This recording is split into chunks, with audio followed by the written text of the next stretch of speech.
Once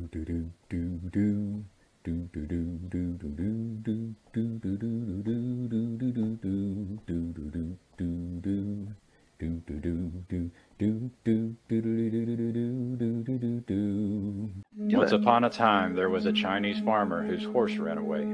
That evening, all of his neighbors came around to commiserate. They said, "We are so sorry to hear your horse has run away. This is most unfortunate." The farmer said, "Maybe." The next day, the horse came back, bringing 7 wild horses with it. And in the evening, everybody came back and said, "Oh, isn't that lucky? What a great turn of events. You now have 8 horses." The farmer again said, "Maybe." The following day, his son tried to break one of the horses, and while riding it, he was thrown and broke his leg. The neighbors then said, "Oh dear, that's too bad." And the farmer responded, "Maybe." The next day, the conscription officer came around to conscript people into the army, and they rejected his son because he had a broken leg. Again, all the neighbors came around and said, "Isn't that great?" Again, he said, "Maybe." The whole process of nature, okay, it keeps going.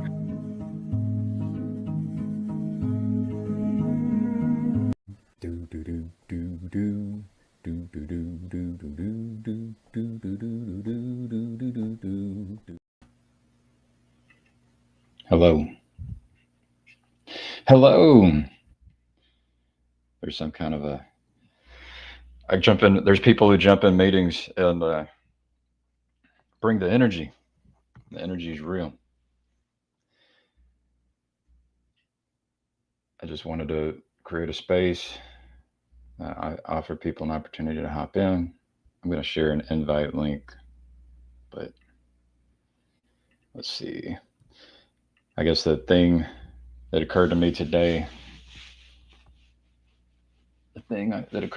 was that it's pretty normal for people um, to be happy when their enemy dies. That's pretty normal. I think is a good thing to remember. Like the natural person is happy when their enemy dies. That was what I wanted to tell people. Let's see. Invite, copy, paste.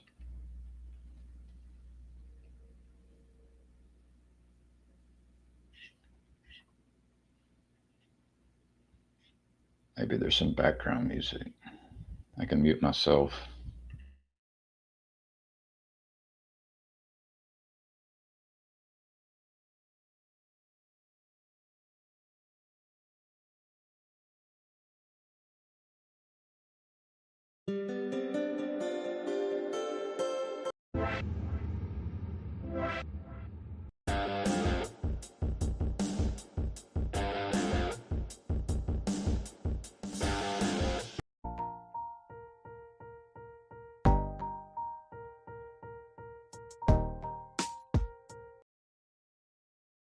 Sometimes silence is better.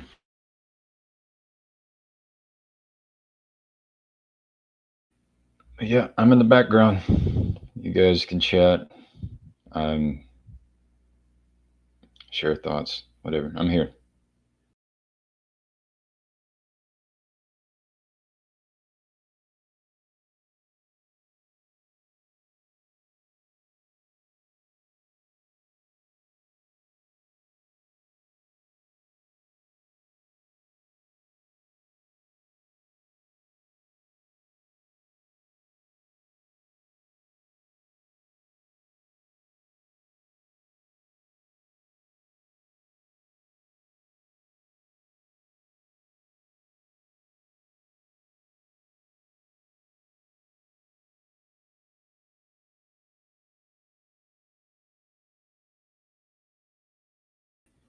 I told my wife this morning about this. I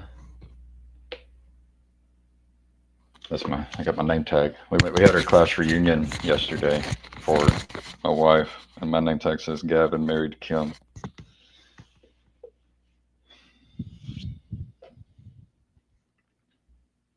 Hello, Matt. Just poking in to lurk and say hi and whatnot.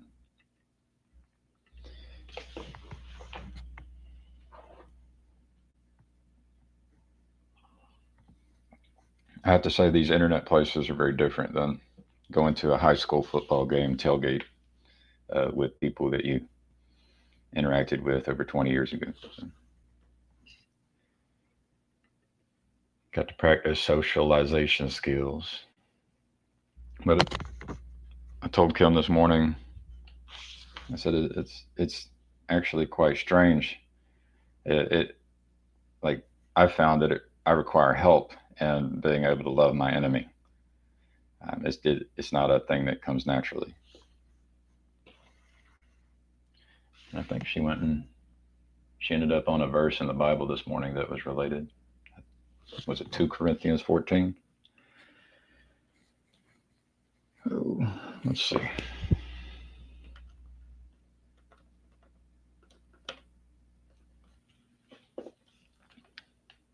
2 Corinthians 1:14, is that it? I know what to look for, though. Natural man. So the natural man. Well, I'd have to change version, I guess. Was it NLT? Yeah.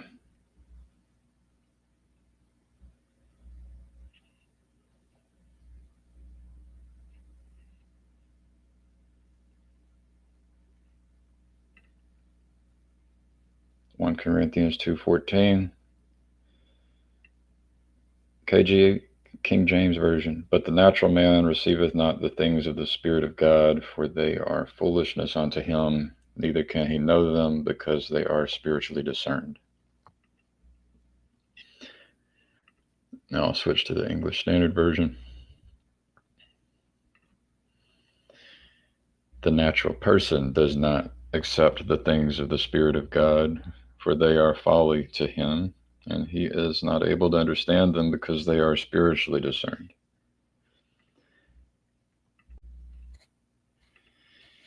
Hey, yeah,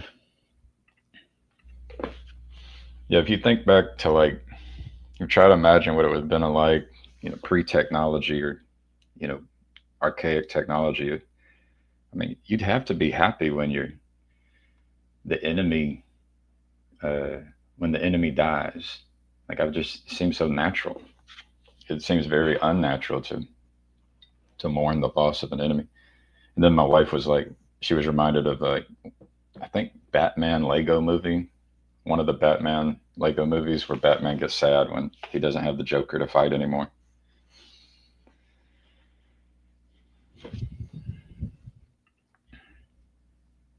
Dust to dust.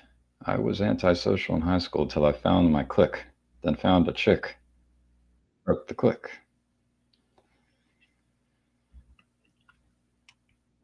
Chad, brother Chad, how are you? Good. How are you? Pretty good. I caught the tail end of you and uh, Tunji and Chris Howard. You you were. I think I agreed with the sentiment as y'all ended. Mm-hmm. How are you? What's new? Oh, another season of soccer coaching. It keeps getting better and better. Excellent. Um, yeah, tell me more about that. Well, there's that, and then I went to Kim's was the president of her class, and so we had a high school football tailgate class reunion 2025 last night. So that was another thing. Wow. It's Wow. I get scared like that I'm going to be disrespectful because I don't remember people's names, but we wore name tags. A lot of people did. Most people did. Was that, you said, a 10-year anniversary? 20 year. 20-year. Wow. So What was it like meeting those folks again? and this was my first one. Like I've never been to the 10 or 20 for my own. I was a couple years older than Kim. So this is like going and meeting a bunch of people from high school was very strange. Mm. Because I was in the band, I was in track, cross country, football, and so I knew some of them. I'm like, hey, I recognize you. There's even one guy like I think I played like a baseball with him before we were even like 10 years old. I was like, I recognize you. What did you play in band? I so I was focused on the trombone and then moved. I could play any brass instrument by the end. Like I could pick up baritone, tuba, trumpet, I learned how to play anything where it took embouchure, like the muscles in your lips. But I'd have to practice again to do it again. My muscles and my lips are weak. Mm. Do you listen to jazz or anything like that in your leisure? I don't, but I can spot like brass instruments, and like when you're in a movie and you pay attention to the music, the background music, sometimes you'll hear it. Yeah. Yeah, I was listening to um, Sturgill Simpson's Welcome to Earth Pollywog. You ever hear that song?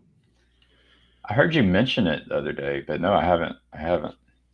It's very, very good. Is it the lyrics and the music or what? Yeah, for me, when I do this, like songs that I mention or whatever that I'm really drawn to, Yeah. it's generally the whole bot package. Yeah, yeah, Chad, you are the. I feel like you could have been the guy who goes out and like finds upcoming talent and tries to just encourage them and help them. In the probably. Well, I was thinking music industry, but probably more than that too. that would have been a um that probably would have been a good job to have if that was God's will for sure. I mean, I was doing some of that in the music scene that I was in part of. Um, I always was really excited um, to listen to bands that some guys were like, they would say, "Oh, they suck" or whatever. I'm like, I don't really care because like it's cool. Like look at them do their thing and Yeah.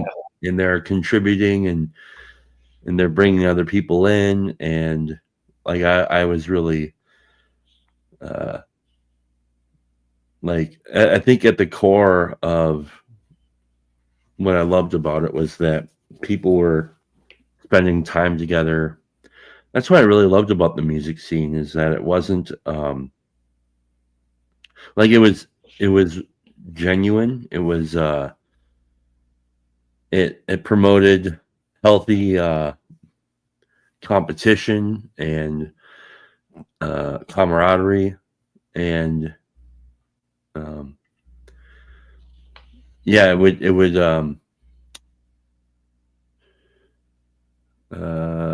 inspire you to each of us to kind of like be creative because we can. I mean, the reason I got into band, I was like in eighth grade, and some of my friends had started in seventh grade, and they got to go on like a band trip. Mm. And I was like, I want to go on a band trip. Hmm. Well, and then I went and I was like, well, because there was like kind of a beginner band and like a more experienced band. And I'm like, well, how do I get into the more experienced band? And they're like, well, we only have two trombone players. I'm like, well, I'll learn the trombone. I'll go do the thing that no one else is doing. That's excellent, man. Steven Schwartz, a, uh, a guy that would be on the come on Friday Morning Nameless from time to time.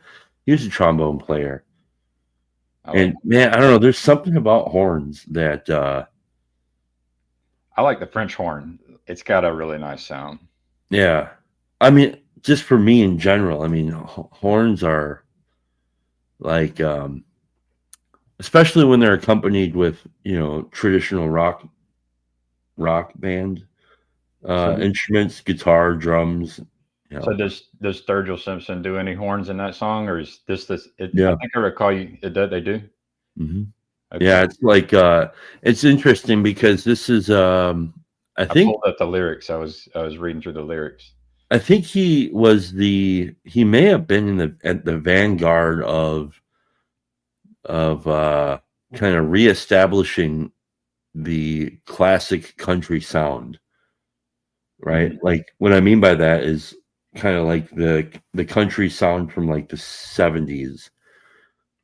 Um, like the classic kind of like outlaw country sound, I guess. But so he had that kind of a sound in his music, But then in this particular record, see, every record that he makes is different. They all sound a little different. Mm-hmm. In this one, there's an introduction to, I think you have some jazzy elements in there and almost Motown elements. Um, and in this particular song, man, if I want to feel connected, you know what I'm talking about, where like sometimes you just feel a little disconnected and you might need to kind of like siphon a little spiritual energy. Does it like just kind of bring you into the now? Yeah, and it makes yep, yeah, and it promotes gratitude, which I love. Those are good ones. Yeah, and it talks about God and my responsibility as a man and love of a child and all those kinds of things together are really cool. What's up, Dust? Good to see you, man. It's been a while. Sorry for the crap heap in the background. Hey, what's up? Mm. Good to see you. Yeah. What's on your mind? Well, it came out of the alert. So, what's been on your minds? Well, just now that when we were talking about music, I was thinking about how, Other than the recent stuff, yeah. yeah, I mean, I was terrible about doing the jazz, but you could give me sheet music and I could play it really well. I could even sight Oh, read. wait a minute. Am I getting sound here? Uh-oh. But there's some kind of a skill there in being able to just improv versus go on just being able to read sheet. Totally different skill. Yeah, the way that I was able to develop that skill was I was just lazy. And so what I did was I put on records that I liked. And work. like I put on like the Foo Fighters or Sublime. I'd put those records on and I would just there we go. doodle around with kind of like I would just doodle around with what felt right, and that's how I became kind of a improvisational player. Yeah, through that practice. And I would encourage anybody who wants to, who is like maybe if you're young and you're starting to play, just really lean into that. But I would also say if you're a guitar player, like the best thing any guitar player can do if they want to be an elite guitar player is actually learn how to read music. Yeah. There's like some music theory and being able to recognize what key is you're in. Yeah, it's like if you were improvising and you would want to be able to quickly pick up on which notes will clash and which ones won't. It takes time to figure out how to get things to harmonize and get a good melody going. So, yeah, I mean, the best I can do is copy other bands. Yeah, I didn't get an opportunity to know theory, but I can like I know I can't tell, like if I hear a note, I can't tell you what note it is. But if I know if it's a C, I know where the C is on the guitar and I know how that works with the body of the guitar and all that stuff, and I can do that sort of thing. You could start on one note and just start running it up until you hit a note that's in the, like if everyone else was playing and you had to jump in, right? Yeah, you could find the note that fits, right? Yeah, right. Yeah, like Rocksmith. That was pretty fun. Yeah, and so I didn't know theory, but I do imagine, like I wonder how different of a guitar player I would be if I was taught and learned how to sight read music. And I wonder if it would have actually diminished my love for the thing. I don't know. It'd be impossible to know. But I mean, it's pretty slick being able to just be handed a sheet of paper and create, and all of a sudden there's sound. I read Bonhoeffer and watched the show that they made recently, and it's like that's what people did is you learned to play and you had a piano and then you could like entertain. Like Yeah. you could just get handed music that you've never encountered before and play it. It's like that's Yeah. pretty magical.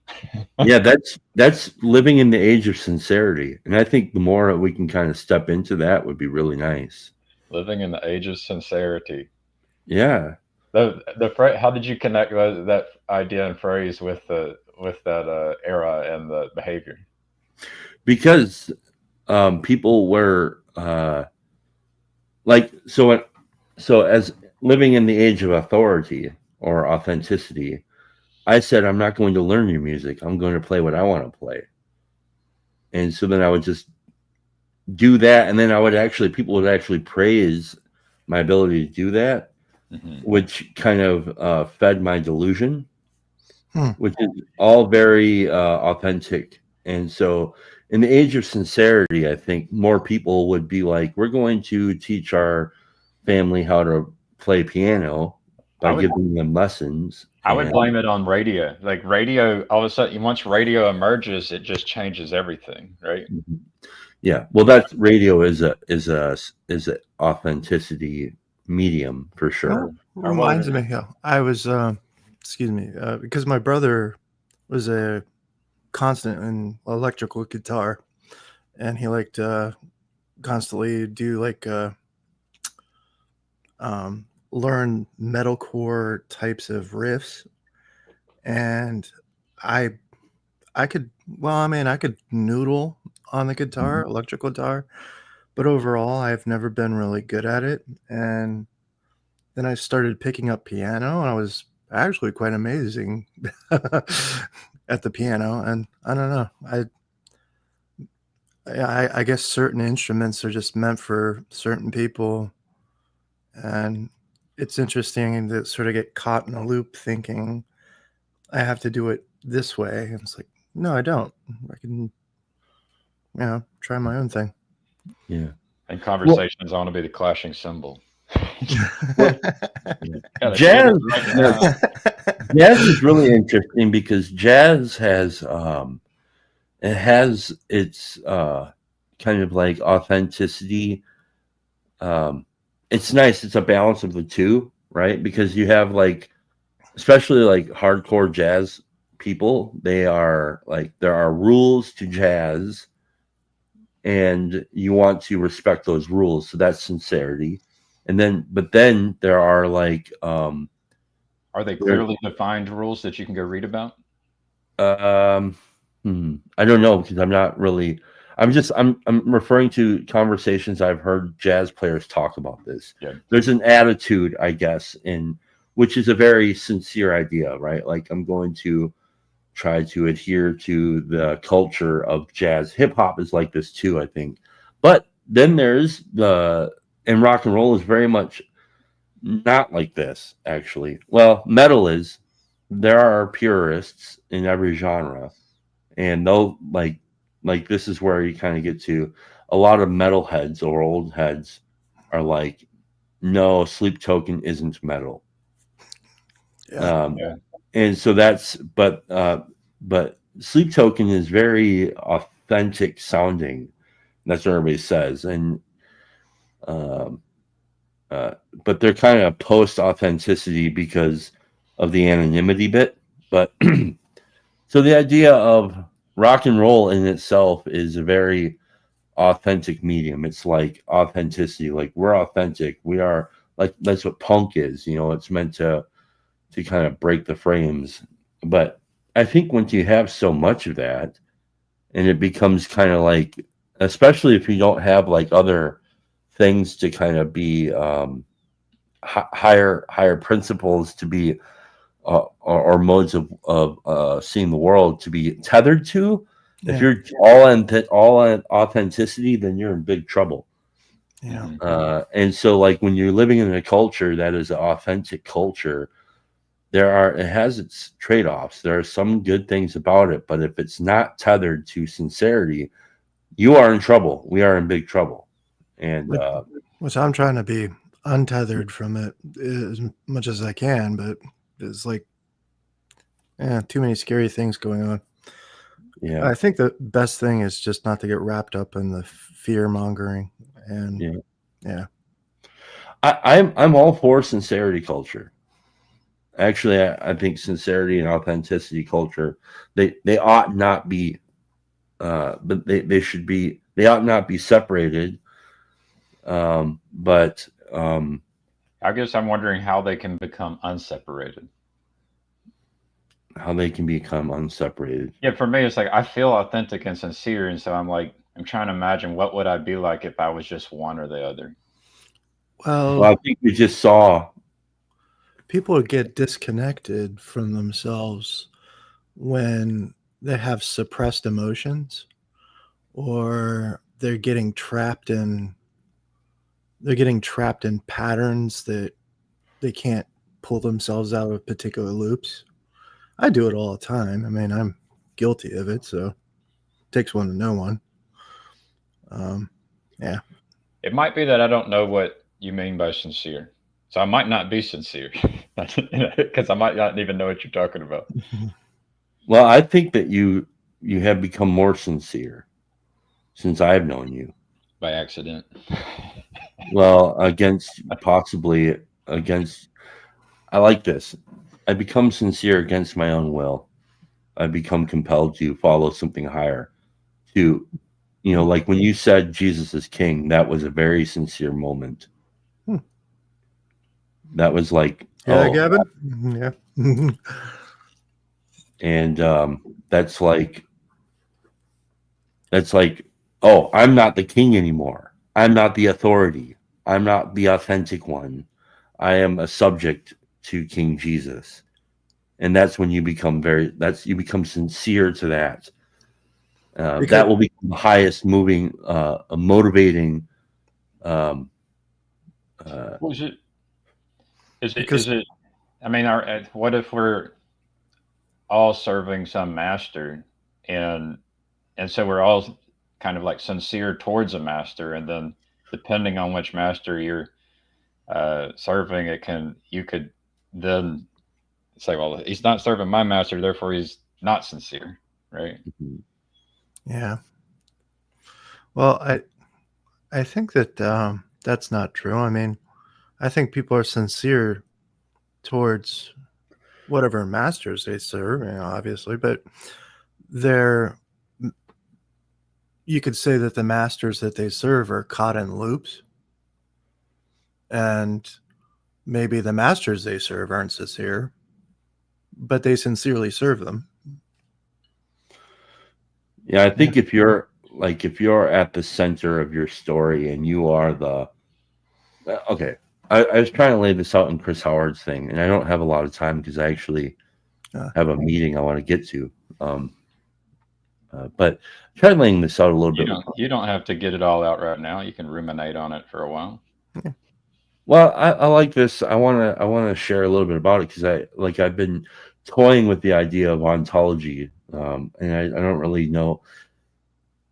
When I talk about ontology, I thought I knew what I was saying, but it turns out ontology is a study, right? It's a study Yeah. of being, right?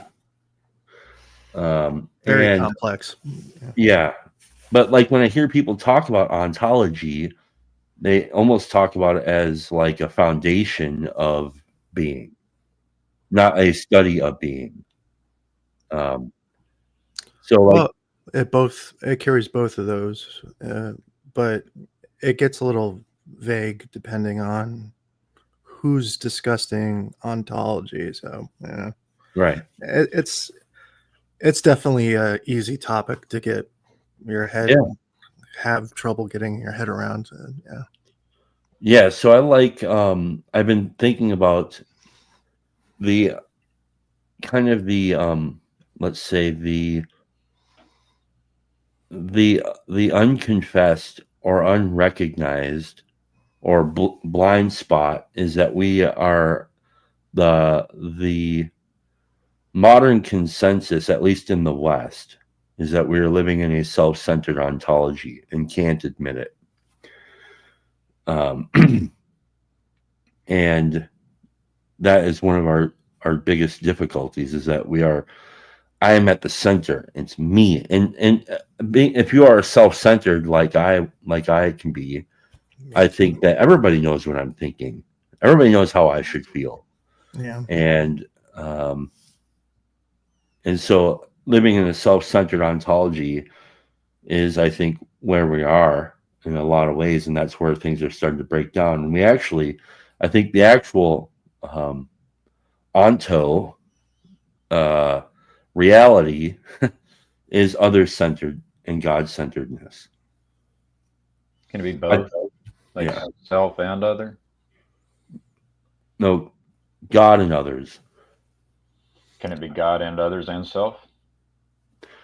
Um, well, I think the self is it's uh, it's a given, so it's Yeah. I don't really I kind of don't want to the neurotic The nature self of is so self. powerful that you.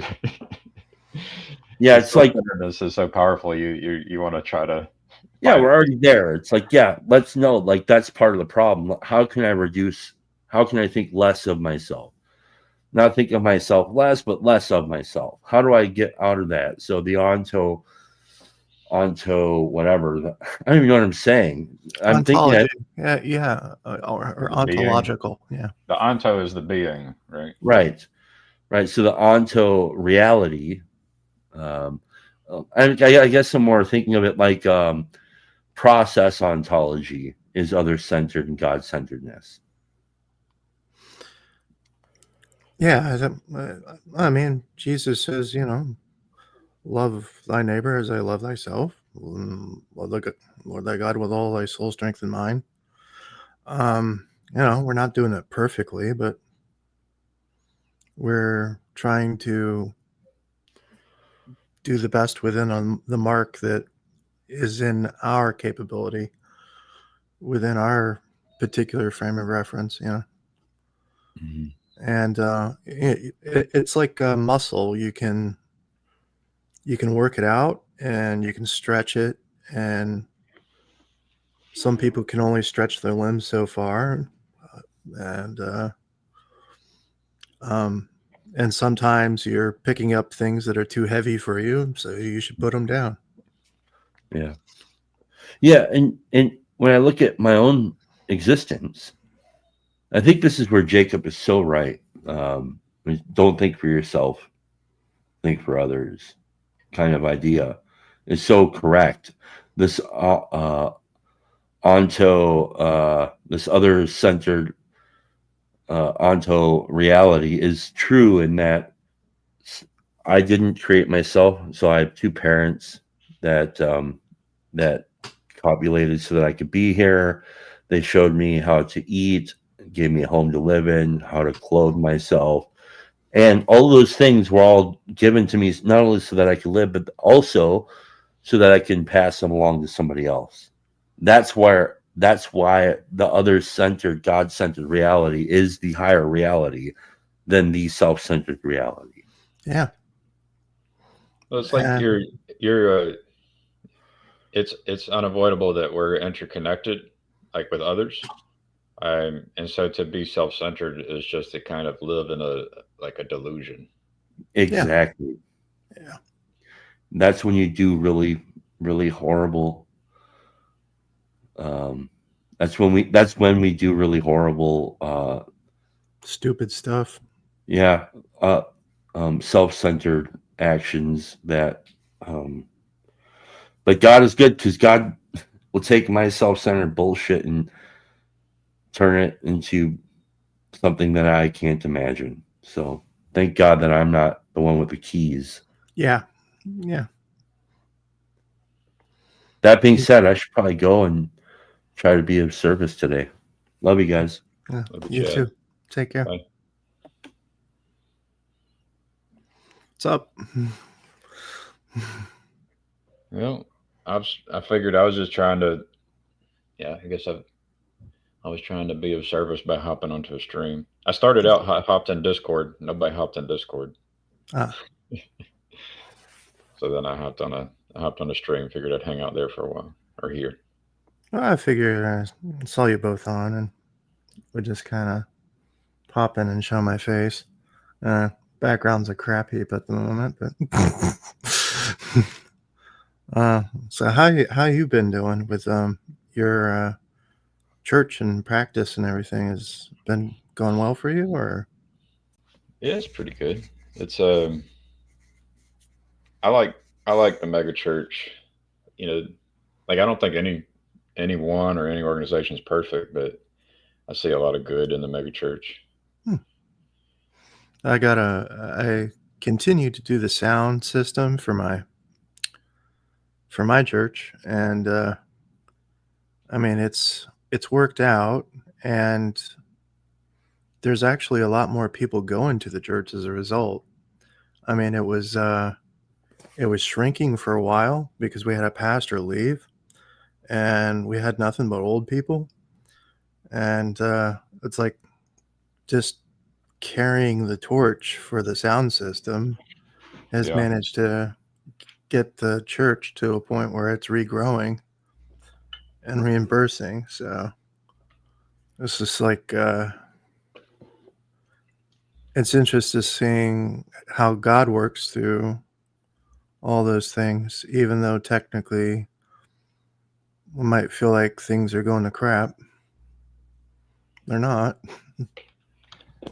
I did listen to Sean Ryan talk to a guy named Nathan Apfel. It's Mm-hmm. called "Inside the Dark World of Mega Churches and Corrupt Pastors." That was out 8 days ago, and it Yeah, was like it's his point was like the church is not this building. That was his point. He said a lot of good things. yeah, that's stuff I was taught in OPC, or Orthodox Presbyterian Church introduction, the invisible church versus the visible church, and but with it, at least when it comes to some of these mega churches, not all of them are bad, but some of them were. It's like I remember Charles Stanley. He was a pretty I've heard good of mega. Yeah, he was a pretty good mega church. But other than a few of them, I mean, R.C. Sproul was a mega church. Um, but you know, I generally just stick to small congregations because it's easier for me to figure them out. Yeah. I'm I'm somebody who's so disconnected in many ways, and I'm very difficult to get along with.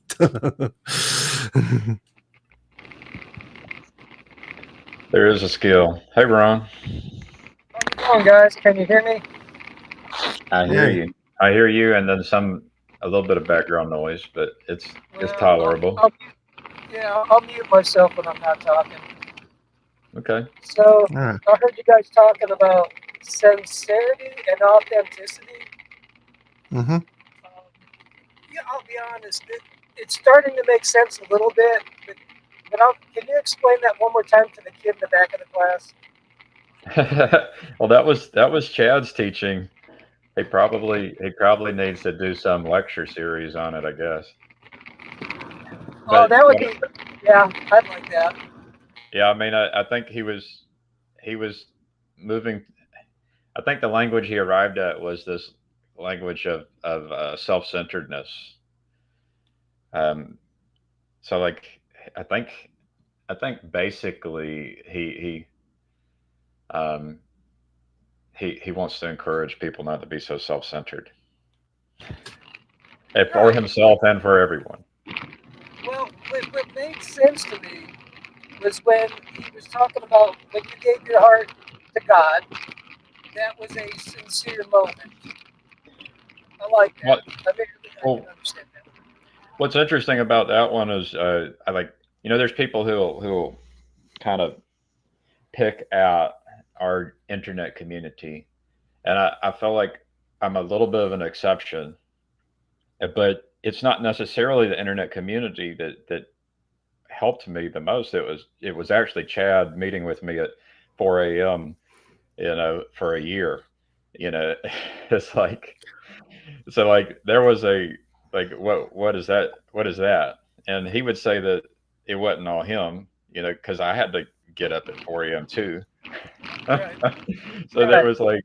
there was this willingness to do some kind of a sacrifice together of our own like comfort. For example, like sleeping in, which is nice.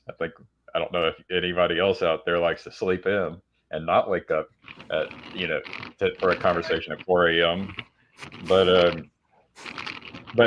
what that did for me was I ended up telling Chad maybe a year or two later. I was like, I've never experienced love from a man, uh, and I know that sounds weird in our culture, but it's like ultimately it'd be nice to what is it? We have God as our Father who loves us, and there's a lot of people who grow up in this world, and they don't have anything. They don't experience anything close to the approximation of the love of our heavenly Father in the real world, right? Which is none of us can do it perfectly.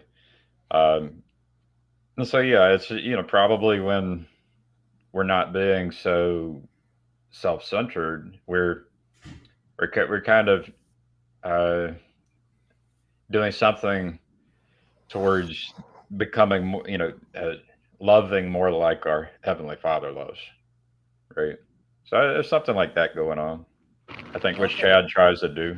I think he's probably going off to a meeting to try and serve people um, who might have problems with alcohol, for example. Right. So that I, yeah, having different words for love would probably help out. But yeah, I like that. Absolutely. I mean, I've heard some rabbis talk about love, and they kind of straw man the word and what it is meant by certain people who use the word. So yeah, it's nice to have different words for love. But there's a Greek word for it, right? The godly love. Yeah, You got there's to know, that agape. agape. Yeah, agape. Friendship is philios, and then marriage love is eros. Yeah, and So it can even be kind of like I don't know which one is like being nice to somebody, right? right. What would be the Greek kind of word for the kind of love where you're just being nice? I don't know. I would guess uh, philios, as in friend. Maybe that's the etymology for friend, friendship. I don't know. I'm guessing right now, but Yeah, if I had to guess, I'd go with philios for I Yeah. mean, that's the skill I get to practice at like a 20-year class reunion yesterday. Just trying to walk around and be nice. Oh, okay. That's you walk around in shock, like, dude, you used to have hair, or No, what was amazing is that there's a few people who look like they've been to the gym for 4 years. There's a few people who are just really strong. I'm like this like kind of a skinny computer nerd. yeah, but the geeks will inherit the earth. So Is that what? I I hope like not. that is hilarious. It's like you could go to your Bible and you just scratch out that M uh, and then replace it with a G. that's it. I'm saying, I think they got it wrong in translation. Yeah, yeah. We got the new translation for sure. The geeks will.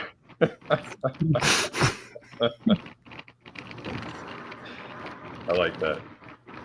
Being a geek, I like that. Though. Oh Speaks yeah, this. no doubt. Yeah, it And speaks to this, my ego. yeah, I think so. Are you That's riding around on a golf cart right now, I, Ron? no, I am on my way to Ohio to visit my mom, friends, and family. So Okay. I turn the camera off because it helps. Otherwise, I get robot. It's the Yeah. data. So, but yeah, I'm on my way to Ohio. I've got another about 3 hours to travel, and it's all straight highway, which makes it great for podcasts or talking. Yeah. Hmm. As long as you don't like have to watch with your eyes. Oh yeah, well, TLC, you don't need your eyes. You just need your ears, and then Yeah. unless you go try to watch the one that Matt C did recently, where he started drawing. oh really? Yeah, Matt he C. like Oh Matt. Yeah. Okay, that's yeah right. he was kind of trying to illustrate what this internet community is and the people in it, and he used like the metaphor of flowers and soil and roots and things like that. Right. So he got to draw some flowers. His conclusion is that we're all here smelling each other's flowers. Oh no, I'm not. No, Matt. I like you, but no.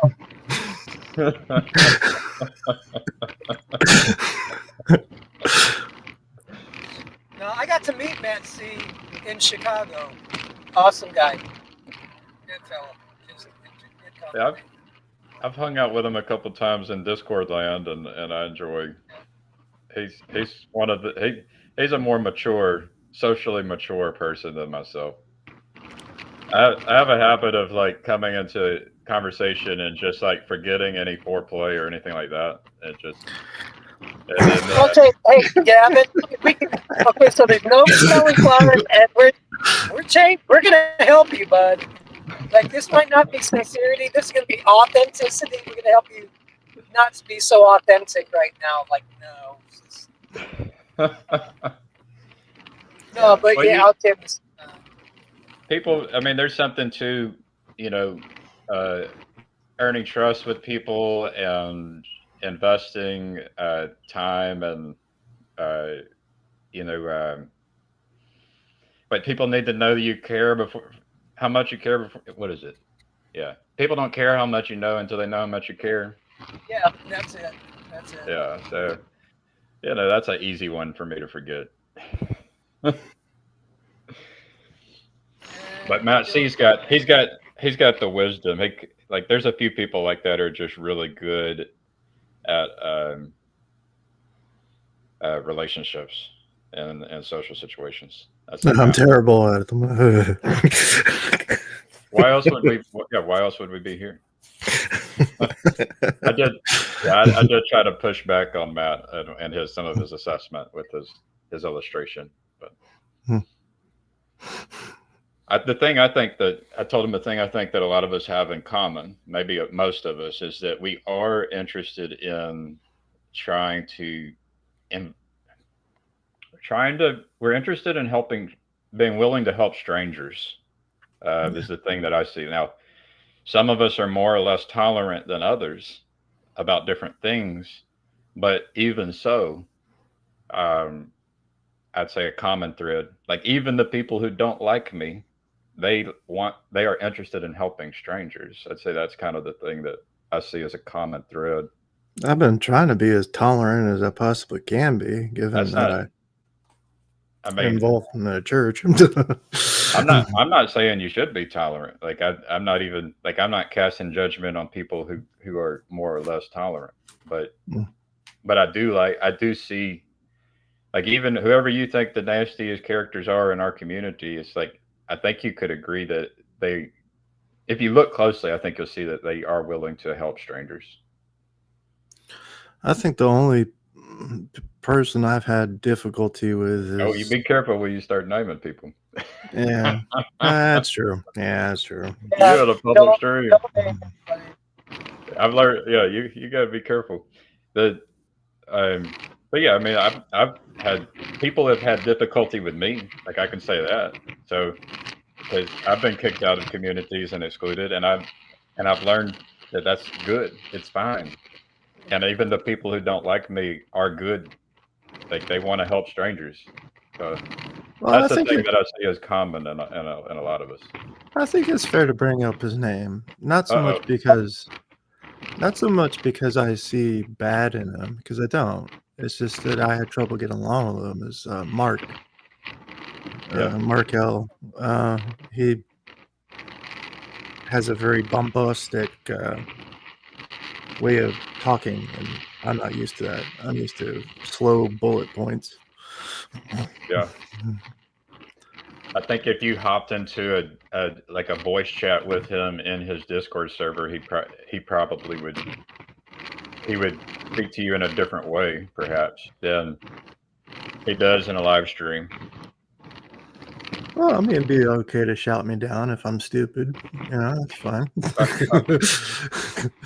if I'm stupid, I want to know I'm stupid. I'll give you an example of I was talking to Mark one time and I said I've got a meeting in 5 minutes, and then 5 minutes came around and he's like, "Aren't you supposed to be in a meeting?"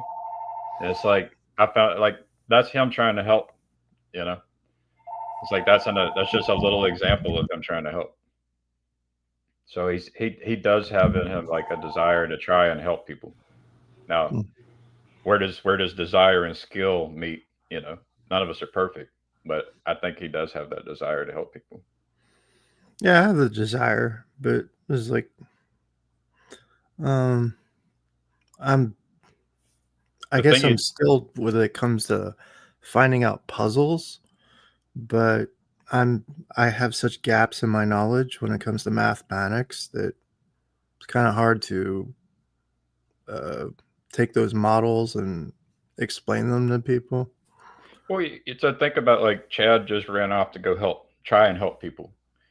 Um, you know, like we can all, I think we all want to, and we all have different skill and experience with it, and I think it's just I, I mean, so I can't judge and say that I'm better at helping people than Mark or Chad, right? Sure, you can. Well, I mean, I would say like I'm not confident in my judgment on that. I can't say Okay. I'm good or worse. Yeah, I can judge, but it's like Yeah. by what standard? Who's you know, I'm not the real judge, right?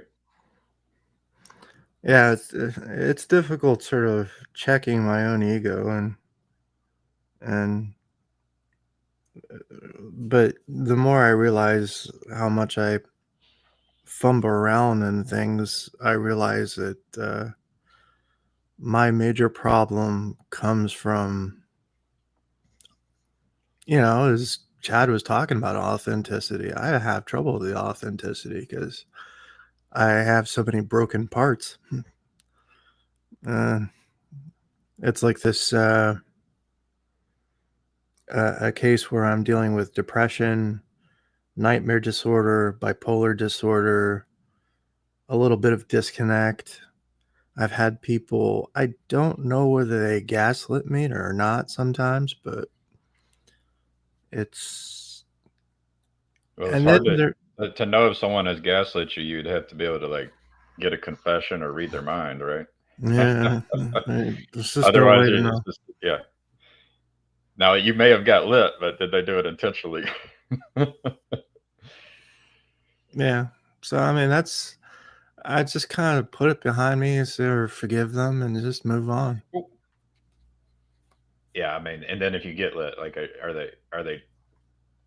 Did you get lit in the way in which you would go crazy, where your grip on reality is gets worse because of what someone else said or did?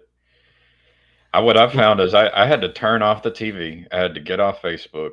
I've been doing that for over a decade, and like I had to be very careful about I would love who I that. who I give my attention to. I mean, I love Jacob Facciocchi, and he lets me do this, but I was listening to him the other day, and I was like, I can't listen to this anymore. Right? Yeah. It's I didn't want to catch what he had. Yeah. I hear you. Yeah. So, the and I think I don't think he'd be upset with that, right? Yeah. So you gotta know your limits. You gotta be able to step away from the thing that you're not able that doesn't sit well with you. Yeah, I get caught in that loop. Um, the thing is, I think if you get caught in too many loops at once, you feel like you're nested in this. Uh, what is it? For lack of a better word, like you're aporia because you can't tell your Do you, way out. do you have a practice that lets you get out of all those loops? Um, well, it's been starting with the basics, just sort of taking it in chunks, from the smallest to the bigger sized ones. Like, Also, are the loops worth your attention? sometimes I feel like they are, but even if I feel like they are, that doesn't mean that they are. It's just like, yeah. I mean, getting caught in what the world is going through, it's really technically none of my damn business. It really is. But What I find interesting is that, like, if I go peek on my feed on YouTube, that's a different world than what I see when I'm coaching the kids on the soccer fields or going to that class reunion last night. So it's like it's the internet world is not, it's not what I see on the ground. that's good to know too. Yeah. It's it, it's a black mirror. I'm stealing from Jonathan Pajot. It's a black mirror that shows you a lot and it lies. So, uh, with and by the way, I've never met you before. Hi, Dust. Is that Yeah. your name? Okay, nice. I usually go by dust to dust. I used to hang out with the sorting myself out stuff. Okay. Yeah. Well, just to let you know, I've had a spirit of depression, which I'm just going to throw it out there. You filter it as you see fit. This is from a Christian perspective. Gavin knows me. So you can chew on it. As long story short, what I found out for me is forgiveness is the silver bullet that destroys most spiritual, emotional problems. Hmm. But when you can forgive people and then receive forgiveness, a lot of junk goes away. Even if you're not a Christian, if you genuinely forgive people, and it's not a feeling, it's just by faith I forgive. And, Lord help them. They're an idiot. And, they're but the grace of God go I, and I did. He made me a worse idiot. And Lord forgive me for being an idiot. And let, let me see the good. It works. So I just want to. That's one of the hills I won't die on.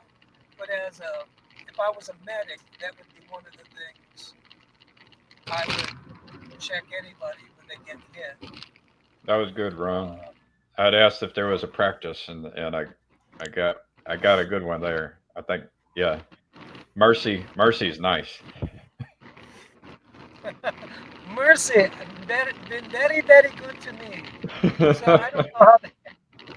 I got caught in a little trap for about a week where I became angry, resentful, and depressed for about a week, and I thought I had a medical excuse. And this is like, I found out I have tumors on my adrenal glands. I've gone through this whole process, I and I was feeling really. I was I had reasons for why I was feeling all the things I was feeling, perhaps even, that my body was failing me, but it does happen. And then my doctor said I was healthy, that all my stuff I'd come back, I was healthy. And then it's like, oh, I was like, so this might be spiritual, this. Yeah, And then I was yeah, the mercy, forgiveness, just remembering, the teachings of Jesus, and the standard, um it was just a is like Thanos with the flick of the thumb. It all just disappeared instantly. Um, but I was in it. I couldn't even drive my car. I was like, I told Kim, I was like, you got to drive. Like, I was rough for about a week. That's so, So Dust. No. I don't know where you're at theologically, and I'm not trying to be nosy, but I just want to let you know what works for me. And also, just hanging out with positive people makes a difference. Like, no, you're not stuck. And I'm not even. Faith is good, but if you have genuine kindness that does not enable your behavior, um, and what I mean by that is like, dude, get out. Let's go get out the house, even if you don't want to. Go play with some puppies. Do something nice, even if you figure out what it is for you. And small, baby steps, and then just don't quit, don't surrender. You will win. Yeah. Ron's telling you to go smell people's flowers. No, I am not, Gavin Palmer. You take that. I'm telling my mom she's 95, boy. Go man, boy. That's it. That's it, Gavin. That's it.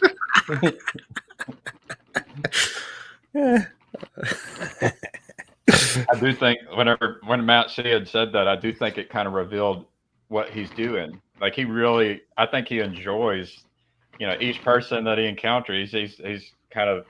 It is a question like, what do you enjoy? Um, Right. to be able to enjoy people, you're like that's a gift. Yeah. I mean, I've had an allergy to people most of my life. I had to develop antibodies. Well, I think an expression actually came from Robin Williams, man, and I hate. I mean, he was one of my heroes.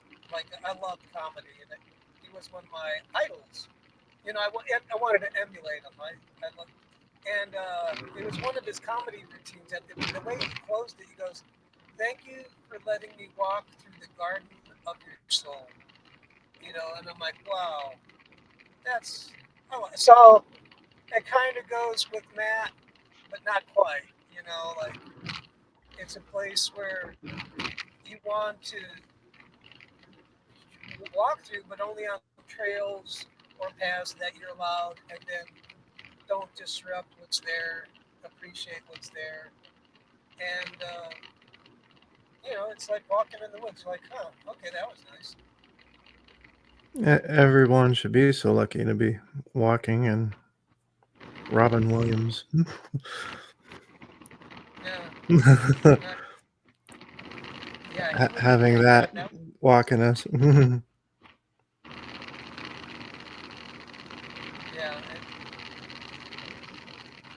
I think that's my goal when I meet people is I do have a tendency to want to fix people. I don't. Mark Parker called me out on that. He's like, someone will come on the screen, and I always have an opinion or an attitude, and I think, well, maybe because I've been there, and I just refuse to let anyone not get better. Oh, it's hard for people to relate to nightmare disorder, bipolar, and all that, and schizophrenia. Well, what's funny, and I think you'll understand it. Not for me. Oh, I'm really? not. Yeah. Nah, like the nightmare disorder. Nah, dude. Uh-uh. I have a very Christian perspective on it, and that's why I want to be careful. But I've had incredibly high success rates in my community with some basic principles that are God loves you. It is the J word. There is an agency to call on. But if I had to make it general, is forgive, know that you are loved. These things that vex us can be spoken to and gotten rid of. And I'm not against medication and therapy and all that. Don't get me wrong. So, but yeah, I mean, I have a high familiarity with it. Mm. Not confusing at all. Well, what I've found was like as these AI tools came out, it's like I've been able to better diagnose myself, and it's like find out, well, I've got a noradrenaline imbalance, but it's definitely um, Have you it's been in a to an particular endocrinologist? it's in a particular area of the brain. It has to do with SNRI withdrawal that I was taking. So I think it would be somewhere around the dopaminergic track, but it's not all over my body. Um, but that's like that's a permanent brain issue. It's not, I can't really do anything about the leaked imbalance, but what I can do is come to terms with the fact that while that's a damaged part of my body, I want to acknowledge the good part of my body. I want to acknowledge the part of my body that still remains most authentic. I guess the best word is. Yeah. I had to go to an endocrinologist, and he gave me the clean bill of health. Said I was healthy. Well, I mean, I know that stuff's powerful. yeah. I've got a constant lean forward kind of attitude constantly, and that's been my problem. It's pretty wild how your diet, um, and the function of your body, your sleep, all these things. Uh-oh. I'm gonna mute you, Ron. I muted you. There we go. Yeah. Hopefully he's okay. I got loud just for a second. But yeah, it gets hard. It can get hard to love people when you're tired and when you're hungry, and when you're sick and in pain. Like I so I get it. Sometimes in some situations it's easier than other situations. Well, I And I use that word prefer. love to agape. Maybe I say, yeah. Yeah. It's to agape people, aka smell their flowers. I like smelling flowers. It's hard to agape people. Yeah. That's actually like Yeah, I've come to the view that I actually can't without help from God. That's what I've come to is like that's actually what I had to real when that week when I was angry, resentful, and depressed. Is it was kind of like a revelation. It's like this hadn't been you. You got because that week it was just a reminder of who I was, and it's like, oh, you you know yeah. So the only way the way that the ability for agape to flow through me is connected to my relationship to receive agape from the Father, right? Yeah. It's not me. And the same thing for Ron. You say you want to heal people. It's like I don't. I've kind of received eyes to see like oh, I'm not going to be able to help this person. I can see the problem, and I don't know what to do. You know, and there's a prayer in there. It's like, what can I do? You know, maybe I well, agape see, them, or maybe God well, agapes them through me. I do right, think prayer is incredibly effective. yeah. Yeah. That, that's what I was gonna say. If you do nothing but pray for someone, that might just move them out. I know it sounds useless, Gavin, but it's incredibly powerful. I mean, I've found prayer to be to work. Yeah. I've found prayer to work when I've prayed like in my weakness, and uh, and I've found prayer to work uh, in my interactions in my house with my wife and kids. Uh, I I haven't found prayer to work when I try to cast a prayer over larger amounts of people that are farther away from me and more disconnected from me. Hmm. Like the reach, it seems like the reach of my prayer is there's limits, something like that. You know, can can I speak to that a little bit? Yeah, Um, absolutely. I think it's good. Like I pray for the nation sometimes. Yeah, me too. Okay, but what I'll do is I'll go like I'll say, God, you deal with them instead of.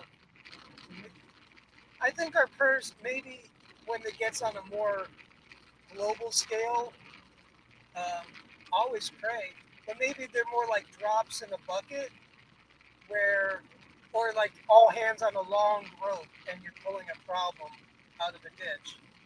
I think maybe you don't see them uh, as easily, but I think they're still effective. So never give up. I that's just my default. Yeah, Well, I'll give an example. I was praying for Freddie yeah, when Paul Vanderklay was talking about. yeah. Paul said that Freddie, they found him like unconscious, and then Mhm. they got him on a breathing machine. And he said, if you're the praying type, then pray for Freddie. And it's a matter of, you know, focusing on your love for them, for your love for God, and praying for peace upon the situation, that God's will would be done, um, that patience and kindness and gentleness. And yet, in his case, I would say that, hopefully his health, would return, but everything according to God's divine providence is still necessarily the outcome. But still, I I feel God is faithful, and I feel like this man will come out of his unconsciousness. Um, just a feeling, but I could be wrong, but I think I'm not. um, yeah. I like that. I like that quite a bit. Yeah, I like everything you said. I, I'd also pray for Paul because Yeah, definitely. Definitely. I mean, we have to pray for Paul. He's been stressed out like crazy. If anybody, pray for pastors because the pastors take on so much stress, take on so much. It's like everyone's worries becomes their worries. So I've been praying for Paul. I've been praying for Grim Grizz from time to time, and you. Been praying for a lot of people. So Thank you.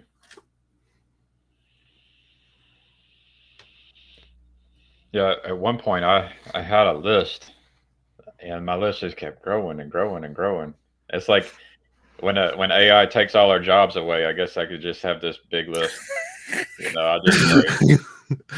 here, can you pray for me, AI? No, no, no, no, no. The job, like when I no longer have to make money, my job will be to pray. I'll just be Okay. praying all the time because it's a. I mean, you can pray endlessly. Yeah. It's hard. It's hard. Like I've I've looked into constant prayer, um, but it's hard for me to solve a challenging novel problem, which is why I'm valuable to the in the world of capitalism. Mm. Um, and it's hard to do that while praying, but I try to keep prayer in there too. Ron, you're muted. I unmuted you, but come on, you can't unmute your guest because they chose to mute themselves.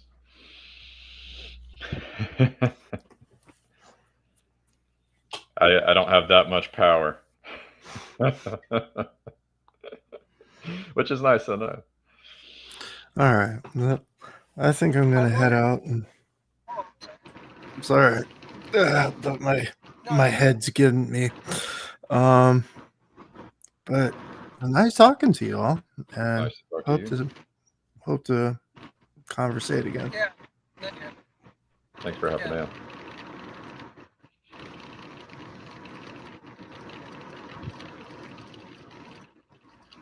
How's life, Ron? Gavin? Oh, not bad, dude. I can. I'm glad you're on today.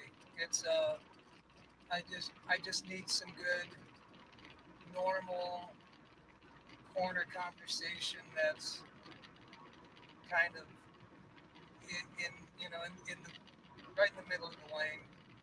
Gonna Yeah. go home. I didn't have any particular podcast to listen to. I've got probably about another 2.5 hours road time, and this is good. It's just because everything that's going on. I had a coworker yesterday who was just kind of going off the rails a little bit, Yeah. and I allowed it to affect me, Yeah. and I'm like, and God actually talked to me in a moment. It was his heart talking to mine pretty clearly. He's like, buddy, love your neighbor, forgive them, period. That's it. Just walk in love. And Yeah. if I don't, I get a ringing in my ears. It's kind of like feedback in the monitor. It's called Yeah. tinnitus. I have terrible tinnitus. Oh, okay. I Well, guess that means I'm just always not loving. no. Yeah, no. One thing does not mean the same thing for all people. Yeah, I got Like you. I got you could, yeah. So I just know for me, it's my thoughts. It's very related to my thoughts and how I'm thinking and relating to people. Well, And the thing for me is I'll be listening to people, and so like I had the inclination the other day to stop listening to Jacob. Now I could, okay, but to me it's not that anything against Jacob. It's actually yeah, a call to say, like, if I see that there's like a lack, all that means for me is like I'm being called to go do something, right? yeah, And so I just wanted to make sure that I tried to be someone for the people who um who would benefit from me being available to talk, right? all right, Because like it's not like one person can be available for all people, you know. It's like we're all going to have our little um like I just like every little relationship with any person is just so important and valuable. And so yeah, that's like, but and it happens a lot. Like if I see something on the soccer field and I'm like, oh man, that coach, like, well, maybe I need to become a coach, you know. It's like, right, you know, right, so I don't look down on people when they're doing it wrong. I just say, well, they're not doing it. And I've gotten to the point where it's like they're not doing it wrong. It's just a call for me to go try to do it the way that I think it should be done. And sometimes I learn, oh, it was way harder than I thought. And sometimes I actually come in and it's like, wow, this is good. I'm doing right. something. I like that because I might use that um, because I know what conversations I should not be in. I'm learning that. It's really, but also I like that notion of what conversations am I being called to? And the one that I know for sure I'm being called to is a conversation with God, Yeah. and I, and it sounds so hokey and so like Like, I've been receiving the same thing. It's like okay, it's actually a struggle of mine that I'll tend to care so much about I want everyone to like me, and then I'm also scared of everyone's irrationality. And it's like, but if I have a good relationship with God, it's like God's love is enough, and I can trust God, right? yeah, I don't need to go seeking that in every other person on earth, you know. and, and that's what I did. I'll be honest, that was my Achilles heel. And just because I can say that out loud doesn't mean that I've figured it out either. It's like I've only like received a kind of a prescription, like, but I don't necessarily like. It's not even like the maybe it's a diagnosis. I don't even. I've still got to figure out the prescription, Well, and yeah, if you know, at least you know. It's like I jokingly say, having a problem isn't a problem. Having a problem and not knowing you have a problem is a problem. But if you have a problem and you have a prescription, there's or at hope. least or at least a diagnosis. Yeah, yeah. And you're willing to listen because that could be God convicting you in a healthy way to call you higher. To call you. I like that thing. Well, you might have a. Well, I think I've heard Jordan Peterson talk about it, like a diagnosis and a lack of diagnosis. It's like when you don't have a diagnosis, it could be anything. Like you just, Right. and it's just so. Um, it's like you have no, you Yeah. for someone who doesn't have a solid foundation in a relationship within their relationship with God, their personal relationship with God. It's like that's a chaotic, disorienting world to be in. Right. Right. Um, Yeah. Well, when I told you that I had that spirit of depression hit me, yeah, when it first hit me, I was, dude, I was a wreck for a couple of years because I thought I had destroyed my walk with God. But when someone simply told me, no, you simply have unforgiveness, you should get rid of it. And then with a little help, I did, things got infinitely better. And yeah, that, I think that's kind of what we're talking about because we yeah. both have experience. I mean, And, it's tough to. I mean, whenever you look and see clearly, yeah, like because none of us are perfect, you're going to be able to start seeing like nastiness, and you're right. and it's like the only thing that works is mercy, Yeah, forgiveness, love, the agape. Like what else are you going to do about it? yeah. Well, that, that's it. I, I mean, there's other options, but it's just it's not good. no, oh no, yeah, that God will help you realize it's not good. Give it enough time. Well, well, the thing is you can, but I guess we all have. You can have different ideas about what is good, and that'll get you Uh, too. yeah, Because like ultimately, like if I submit that Jesus is good, and then Jesus is saying, if you're at the altar and you find yourself angry with your brother, you know, yeah, and he's talking about what's on the inside, you know, it's it's like okay, well, there's something on the inside right now. There's like yeah. anger, resentment, depression. Or it could be anything. Could be greed, lust, pride, Right. jealousy. And actually, I don't think any of those are all just inherently bad.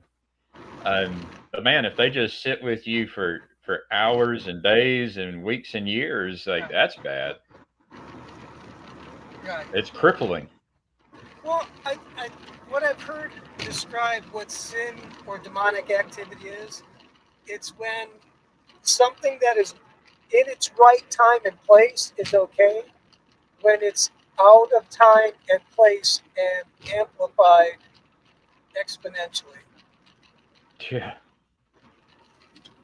That's when you have, like, if you're married, then having romantic love is fine. When you're a single person hitting the bars, just living for yourself, then it's bad. That's the easiest example.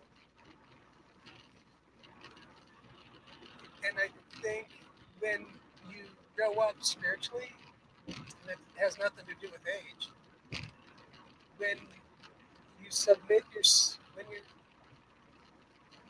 when you submit yourself to God, the Spirit of God convicts you, not like a whip or a cattle prod, but uh, it is, for me, the encounter of love or the lack of it, which is your guidepost. And Yeah. when you are with Him, you're with His love, then you know you're okay. And Yeah. And it that's can it. be, and then whenever that love is absent and you can notice it, then Yeah, you got to repent. yeah, yeah. You got to do a return. Well, and then if I get the ringing in the ears, I'm like, oh man, all right, who am I chewing on? What, what conversation in my head should I get away from? And I think maybe that's the better way to put it. It's it is. I don't know. Maybe God is improving me. No, actually, I know He is. He's improving me on the way I see people and interact with them. And everyone's. I think everyone's going to experience that process. It's just, are you willing to submit to it? Not like a chokehold or an armbar, but letting go of the hot pot, letting go of the hot potato, and So like when you guys are talking about praying for, you know, praying like the power of prayer, yeah, like when I hear people say that, like at church in my small group, I'm kind of like, there's a part of me that's like, you just don't know these people. Like the people that I want to that I pray for and that they say pray for. I'm like, you just don't. There's something about our.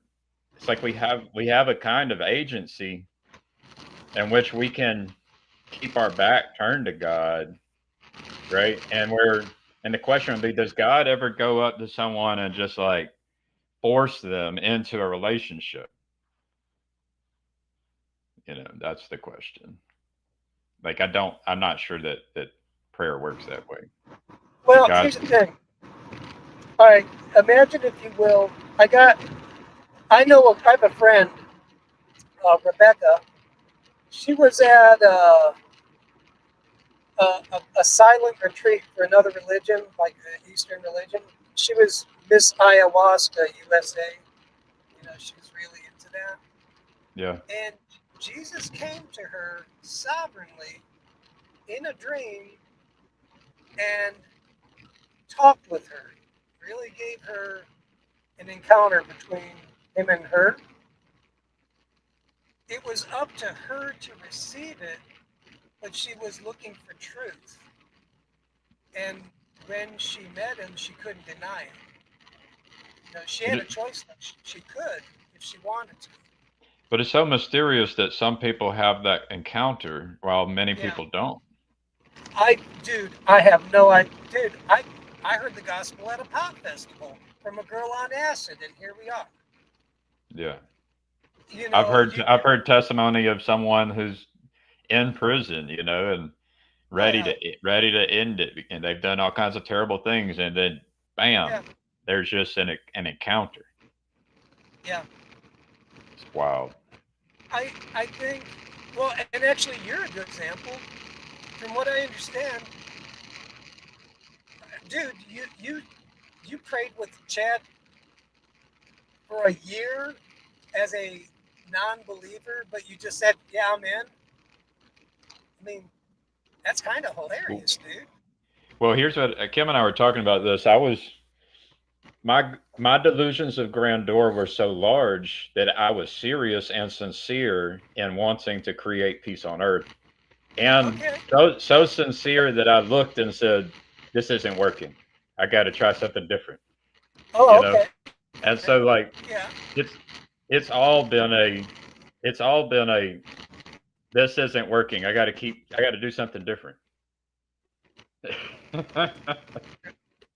Right. Well, but at least there was a kernel of something true within you that God could work with. Well, what's funny about people with delusions of grandeur is if they just get sincere and super serious about it, then that might be the answer. Yeah. Well, that's exactly it. You're like, you. I think. Well, I think I was the same way. I wanted to be a shaman. I wanted to be enlightened. I wanted to be the guru. I wanted to be the guy with the answers. Yeah, You know, to be honest with myself first, because I was a mess. You know, I was miserable, yeah. and I didn't want to be miserable anymore. And then I saw all my friends were miserable. So why don't we figure this thing out?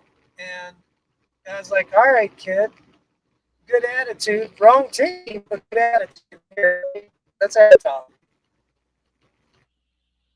I think after what I've seen with God, after you have the encounter, He actually gives you what you were craving, but in a way you never suspected, Yeah. and you're able to give it to others in a way you wouldn't have thought of in a million years. And it has nothing to do with us.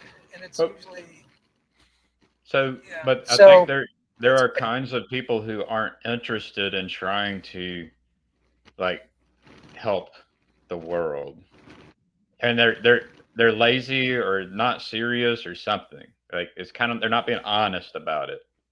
That they are the kind of person who's not really trying to help the world. and that might be. I don't know. I don't know. Maybe there's a. Yeah.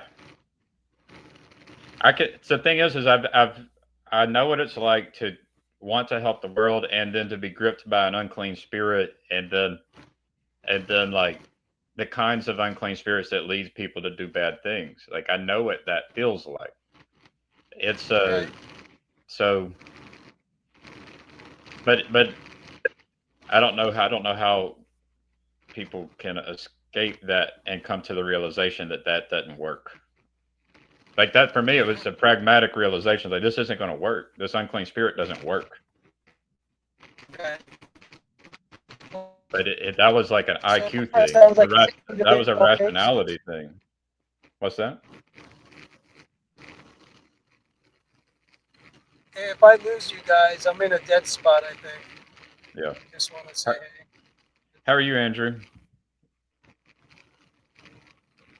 How's it been, Gavin?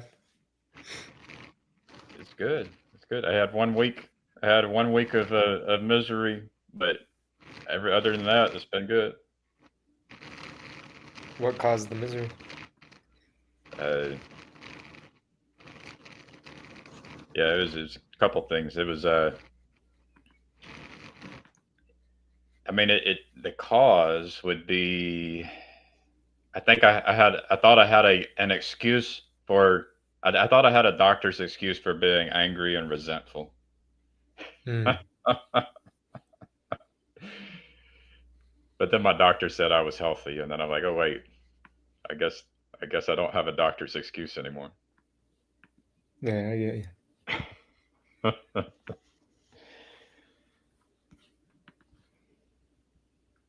Yeah, I had they found two tumors on my adrenal glands at one point, and then Oof. one of them's about 4 centimeters. I had to go to the endocrinologist, do CT scans. They tested me, and they said that I'm basically healthy with these tumors that don't appear to be impacting me negatively. Keep an eye on them. But there for a while, I was going through kind of a little journey because I get I had gotten E. coli, and like I'd been training for a run for a 10K, and when I got E. coli, I didn't know I had E. coli, but all of a sudden I couldn't really walk up the stairs anymore. Like I was out. Um, and went to the doctor, and then they found the tumor, and it's like, you know, it was a little bit of a ride. Mm-hmm. So, but yeah, the angry. I think it's easy to get angry and resentful and Oh judgmental. yeah. See, Oh yeah.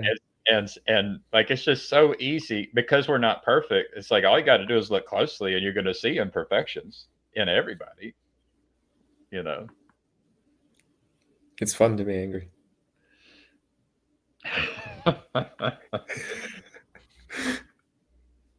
I don't know about that. I mean, if you don't have anything to compare it, I heard you say that. I saw that you said that in Discord. It's fun to be angry. Uh-huh. Um, I don't know. Maybe you haven't had. I mean, have you had the anger to where you like really just could have done something terrible? You've never had that anger where you could have done something just terrible to somebody? That's scary anger.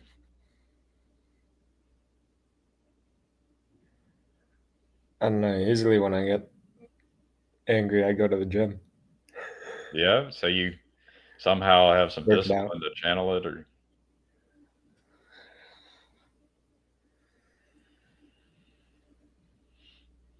I had to think about this. I have gotten angry in a kind of righteous anger and used it for the good. So like I don't think anger is just bad, but that Yeah, anger it's an easy motivator.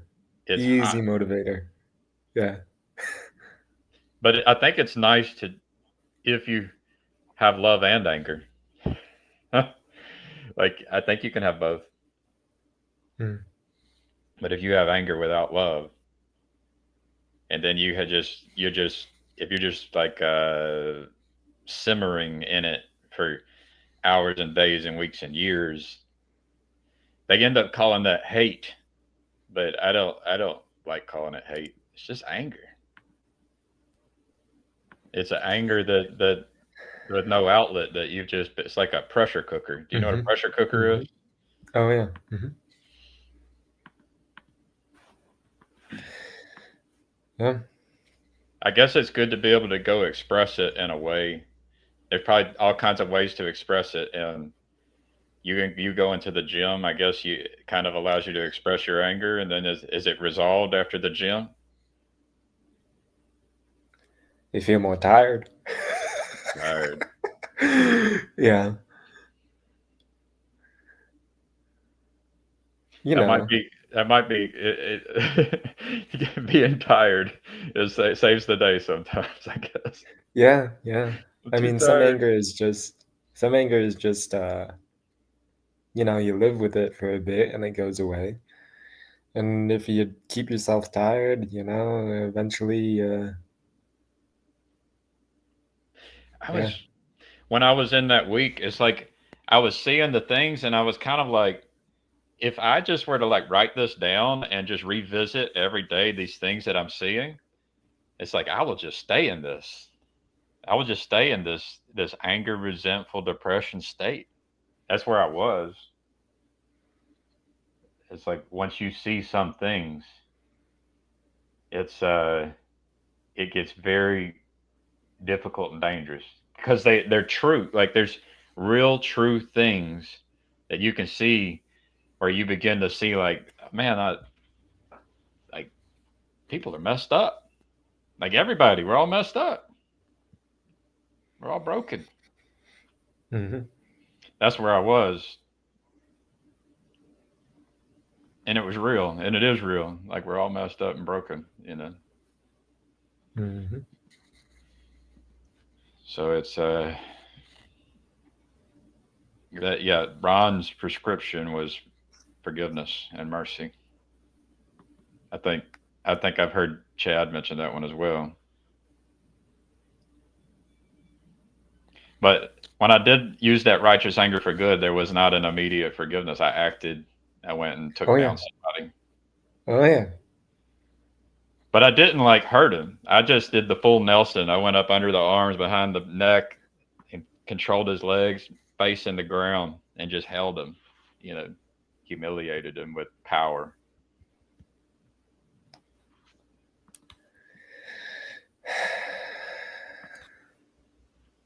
Has been run. Yeah, Lee. That sounds like he's got one of those exhaust pipes now. Oh, dude, we can hardly hear you. We You're can hardly rattling. hear you.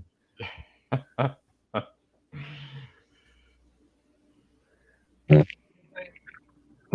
probably the way my car hooked up to my phone. Does it sound better now?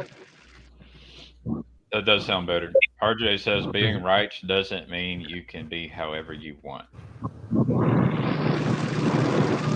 Oh, now it's Yeah. loud again, Ron. Listen, I gotta go take care of some driving stuff, but just want to say good talking. Yeah, Ron. Thank you for hopping in for your perspective on the prescription of forgiveness. I thought was spot on. Always a good time, dudes. All right, have a good weekend. You too, Ron. Drive safe. Bye bye.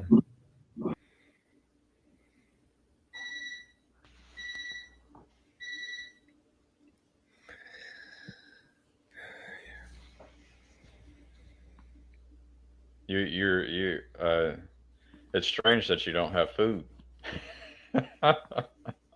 Oh, dude, I'm making breakfast.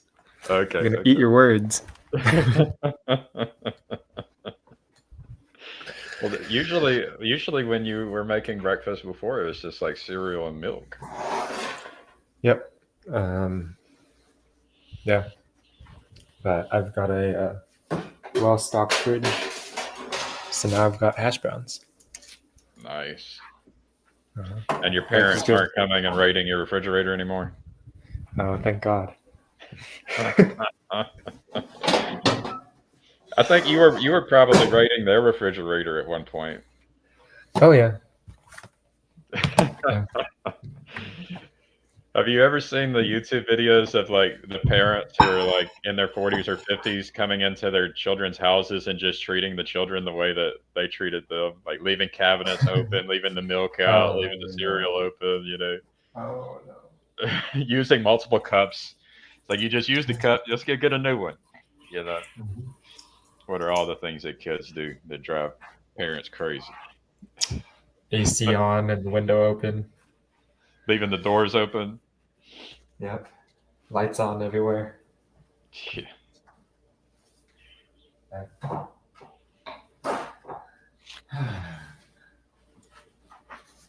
Yeah, I think something that helped me with my anger is that there's just the view that we're all children.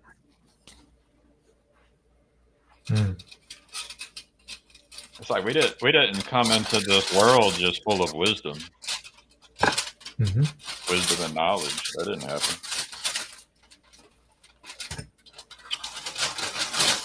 So then it becomes easier to be forgiving at that point. It's still like you can still go stop an evil person, but it's also you can forgive them for being evil at that point. Yeah. As long as I can like do something with the anger and as long as what? As long as I can like do something with the anger, like use it as a motivator and not take it too seriously, It's so strange to be in anger, a lot of anger. Like I just haven't I don't do anger all the time. That's fun. Is it? Is the fun? Yeah. Is it fun when you're not with anger? Is it fun when I'm not with anger? Yeah. No, I don't think so. What about joy? Do you know about this thing, joy? Do I know about this thing, joy? Yeah. I don't know. The joy. What makes you joyful in life, Gavin?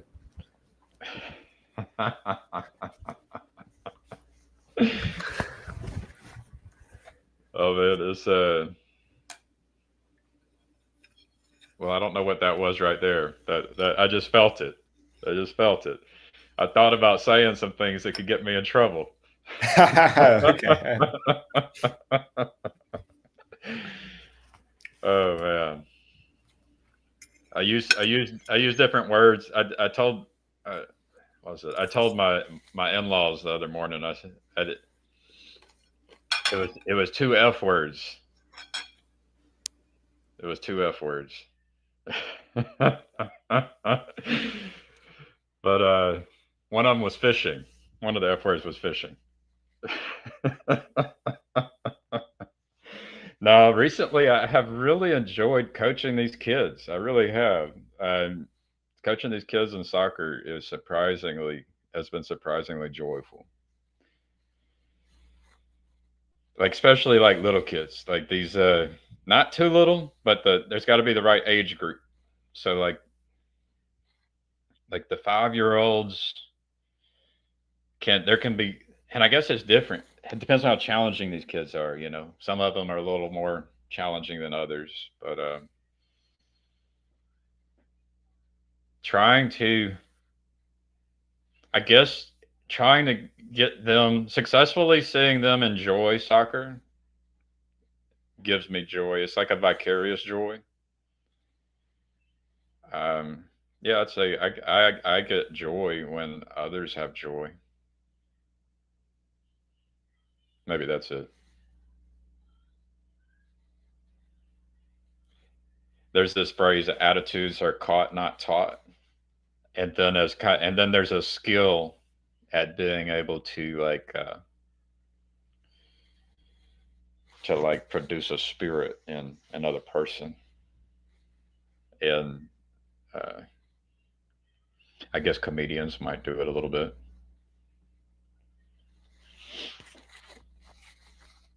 I guess there's a lot of people doing it when they market and advertise and do things on the internet and whatnot.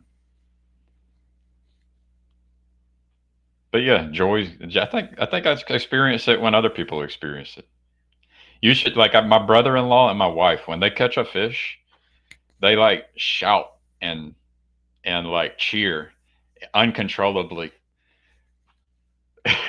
And I love it. I love it. So like going and taking someone fishing who just loves catching a fish, putting them on a fish, like that's nice. I enjoy doing that. So do you know this, Andrew? Do you know? Have you experienced this? Have I ever taught someone fishing? No, not No, no, really. no. Have you like caught joy from people? Like you've noticed the joy and you caught it? Sure, at like parties, you know. Yeah. Yeah, I haven't. that's what it's all about. You know, like I grew up fishing, and I watched this YouTube channel with like 1 million subscribers of this guy catching like goldfish under a bridge in the middle of a city, and he just has so much joy. And I think that joy is so contagious that, and people are hungry for it. That's the reason his channel grows. There's another guy, Post 10. He has a channel where he was watching storms. He would go clear a storm drain and he'd watch these funnels. And he enjoyed it so much that it was contagious, that everyone watching was enjoying it too, you know? And so it wasn't that, like, if you were to just pass by a storm drain, you probably would just ignore it. But then all of a sudden, you know, and it's the same thing with the extraterrestrial. I've listened to people watch UFOs. It's like, and they're just so excited about you know, and then you catch it.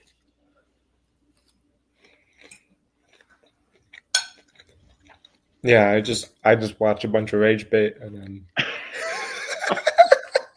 You are addicted. You're addicted. yeah, a bit. RJ, Gavin, this teach a man to fish. Know as they say. I know how to catch a Yeah. fish. I took Kim. We went and floated our river, and she caught the first fish, and she like pipes up. It's like, hey, let's do a competition. And then she caught 4 fish, and I caught 24 fish. Man. With a broken rod. My rod broke on fish number 4. And so I'm like, I like took off the top of the rod and I'm fishing with like this little stub. That's fun. I like catching a fish too.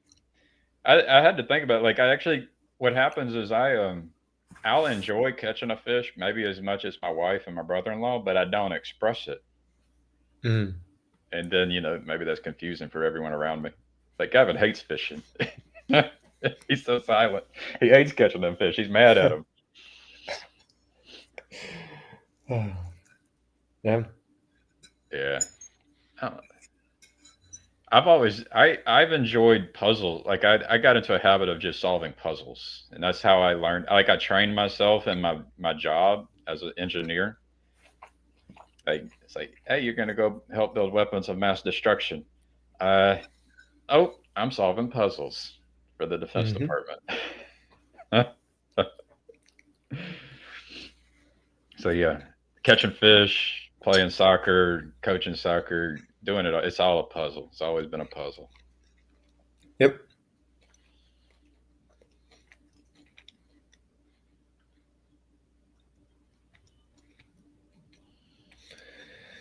How's them hash browns? They're good. Yeah, I'm gonna eat a ton of them.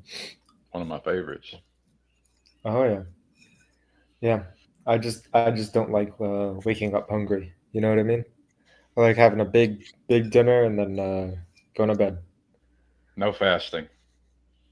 You just fast when you sleep. No, sir. Have you ever done I understand. creatine? Oh yeah. So I started taking 10 milligrams of creatine in the morning. I got it right here. How many grams do you do? I do 5 grams a day. So what I heard is the first 5 is for your muscles, and the second 5 is for your brain. Mm-hmm. And so what'll happen is that what I experienced is that you can be sleep deprived, but when I take 10 grams of creatine, I don't feel like I'm sleep deprived. So I was living for years with foggy brain, tiredness. Started taking this 10 grams of creatine in the mornings, and it's a whole different world. How long ago did you start? It's it was a couple weeks ago, and then I ran out like 2 days ago, and then bam, I got hit again with the tiredness and the brain fog. Yeah, Pretty it really wild. helps. Mm-hmm. I guess it has something to do with hydration. You take the powder. You take creatine monohydrate. Creatine monohydrate. Okay. Mm-hmm. Good. Yeah. It's one of the most studied supplements. Yep. It's the one that actually works.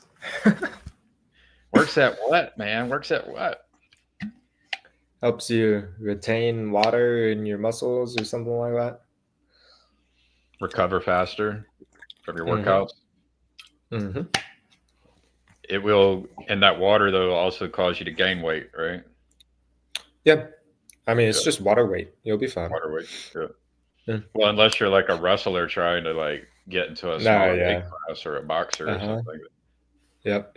I remember the kids at school would walk around with like a spit bottle. They'd be spitting in their cup, trying to get their water weight down. They'd dehydrate themselves so they could weigh in, and then they'd rehydrate themselves before the event.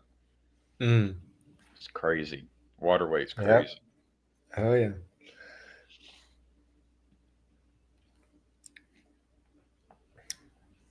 Yeah, my when I went in for my last CT scan, I had the people at the desk try to tell me, well, you need to fast for like 24 hours, food and water. And this was in contradiction to what my aunt, who's a veterinary radiologist, had said. She said, you need to hydrate because there's that contrast agent is bad for your kidneys. You need to hydrate before and after. And then, I'm just feeling like crap because I'd gone like 24 hours, almost 24 hours without water and food. I'd never fasted water that long. And I started chatting with Claude, and Claude's just like, nah, the imaging place full of shit. Like that's Mhm. actually dangerous what you're doing. And then I'd prepped some water with creatine for after, right immediately after, and then I was like, nope, I'm just gonna go ahead and Mhm. start rehydrating. It felt like my brain had like shriveled, and I started getting that water creatine down, and it's like I heard cracks in my brain crack open. It was wild. Mm.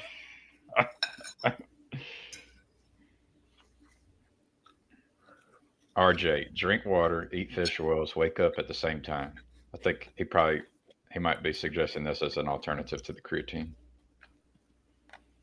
Nah, there's no alternative to the creatine. Water's good. My wife would agree that there's these fish oils that are good. Oh man, what did I got? Oh, I had some over here. DHA, something, something, something. Mm.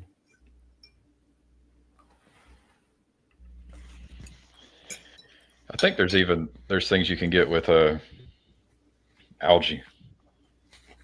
Mm. Some of the supplements. I just have the Flintstone gummies and call it a day.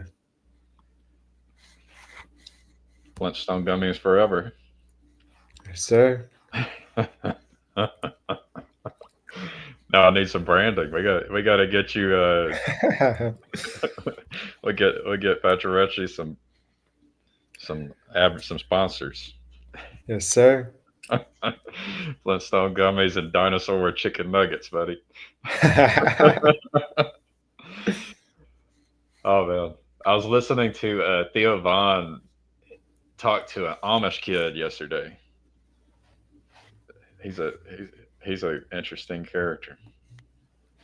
The Mm. Theo Vaughn, the Amish Mhm. kid was a character too. He's doing his Rumspringa. You doing your Rumspringa, Andrew? What's a rum springer? That's whenever you get. That's when you get are allowed to freedom from all the Mm. rules. You go. Mm. You're raised up with some rules. Your parents got some rules, and Mhm. then all of a sudden they let you off the leash. What do you do with an old male dog that gets let off the leash? They haven't been neutered. You know. you know. So he's he's this Amish guy. He's going to go fly in his first airplane and jump out of it. Mm. He's got pictures of him with these two girls in a Corvette that are like they let him drive the Corvette. He's Mhm. he was at the he was at the thing with Theo Vaughn, I guess, with these comedians, and they they were talking about music, and it's interesting. So yeah, you're on your Rumspringa. Yes, sir. Well, I've mostly been working nowadays, Yeah, just all the time. you still on that leash? You just someone else put a leash on you. Someone else put a leash on me. I'm glad for it though. It's a good leash. Yeah, I think I got when I went to college. I got halfway through and I was ready to quit, and then because I had to pay for it, I started doing the math. I've always been pretty good at math. I'm like, I might as well finish this thing so I can pay off my debt. That debt was a Mhm. leash. Mhm.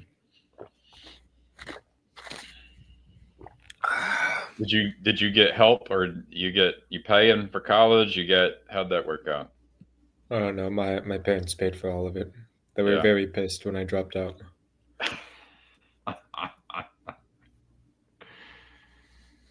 Oh, and true. What does it look like when your parents are pissed? They The come and whole steal nine your food yards. out of your refrigerator. Yeah. Got to get some of that money back.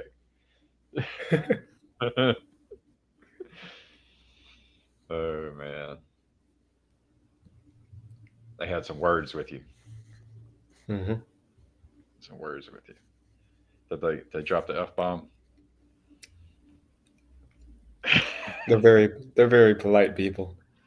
They get pissed politely. They were politely Hmm. pissed.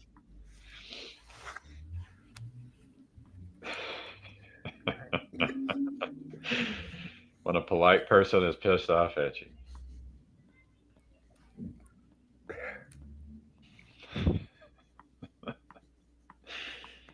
They hang the phone up on you. They don't answer your call. They ignore your text message.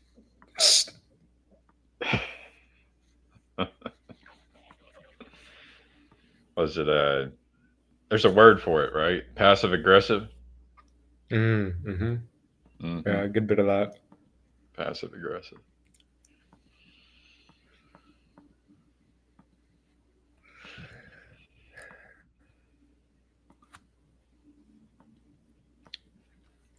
Yeah.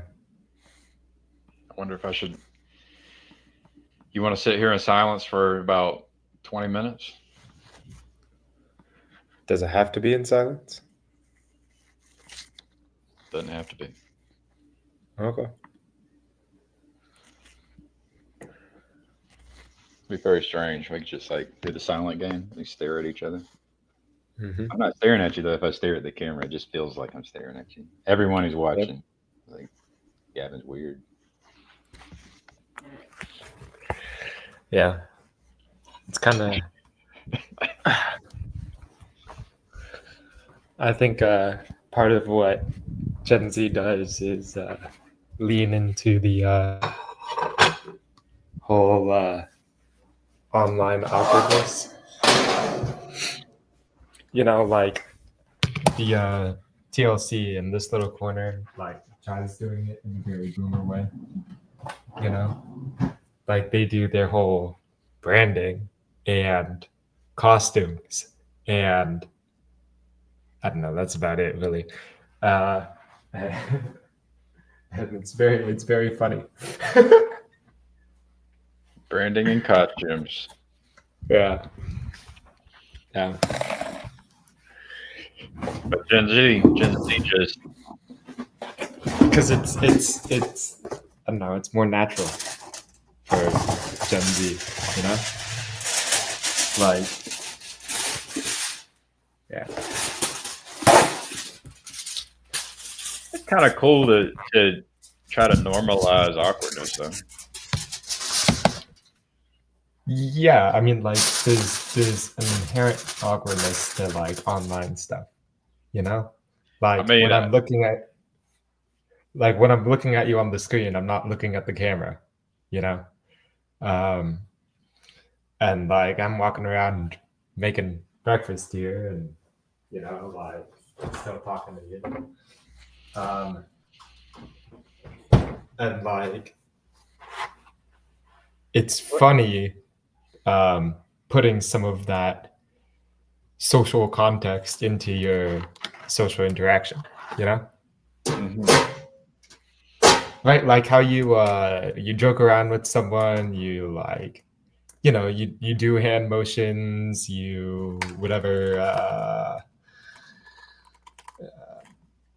I don't know, touch them on the shoulder, you know, like snap your fingers, you do whatever. Is that what you do? Are you a hand on the shoulder kind of guy, Andrew? Like, get over here. How about how about you use that thumb and rub that muscle? You start rubbing muscle.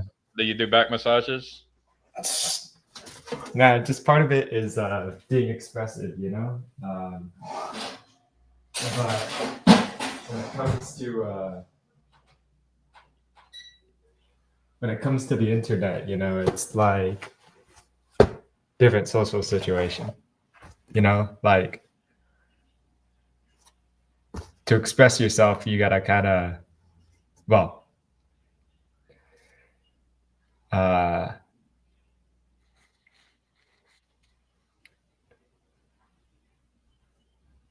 play to the medium, you know, like a lot of, for example, this is Andrew's secret right here. You know, a lot of the PBK streams, boring as hell. Boring as hell. Oh my gosh. They're like repeating the same thing with different words. Oh my gosh. So part of what I do is I just go on there and I don't talk. You know, I'm just like a screen in the corner. And the wonderful part of it is that like everyone's wondering if that's just the social context, like, oh, he's on a live stream, he doesn't know when to speak or whatever. And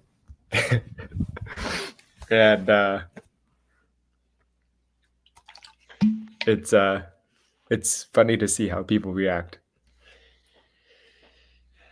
Fun. You're having fun when you're doing it. Mm-hmm.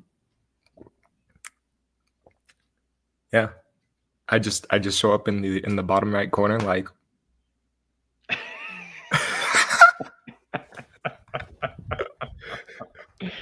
Honestly, I think this is what many people are doing, is having fun. Yeah. The most people aren't as weird as me and don't know how to have fun. I never learned how to have fun. I'm trying to learn. I was mad at them fish. No, yeah, I think a lot of people are doing that.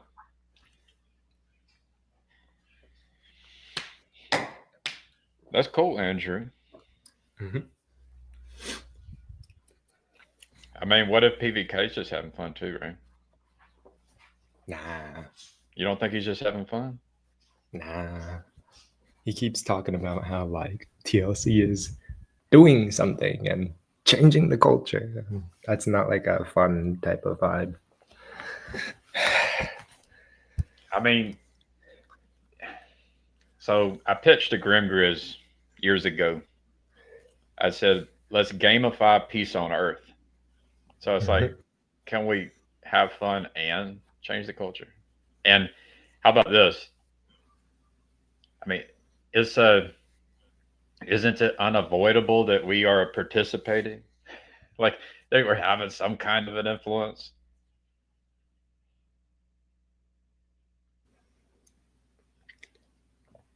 I don't know. The TLC stuff is boring as hell, though. Like, they're not doing a very Oh, good job Andrew, of it if they Andrew, are. if you hop on that screen and you do your thing and you don't talk, you could actually be helping to create space so that the people who are very scared to come on screen, Yeah. get a little more courage. Yeah. You don't even have to talk. You could hop on the screen and just Yeah, I'm there for all the lurkers. right. And you're Yeah. having fun, and you didn't even know you might actually be doing good, and you didn't even know you're doing good, or do you know Oh, you're yeah. doing good? Yeah. Yeah. BBK hates me, though. I doubt it, but he's a Calvinist. Can he hate you? It's all part of the plan, Andrew. It's all part of the plan. And he's. I mean, he's. I don't. If he's a real Christian, I don't think he can hate you either, right? So, Christian Calvinist. They don't think. I think it's outside his wheelhouse. Practicing. Maybe it gets in there sometimes. It's all a practice, anyways.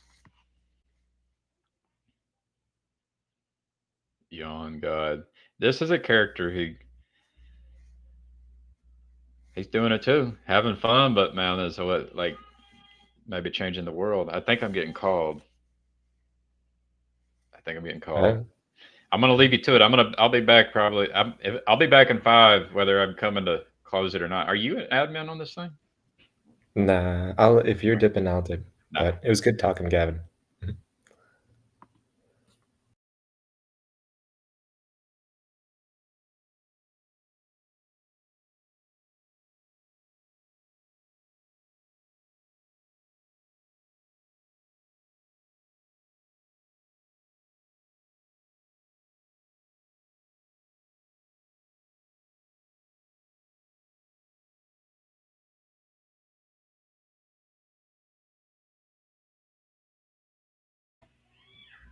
I'm gonna go be a father.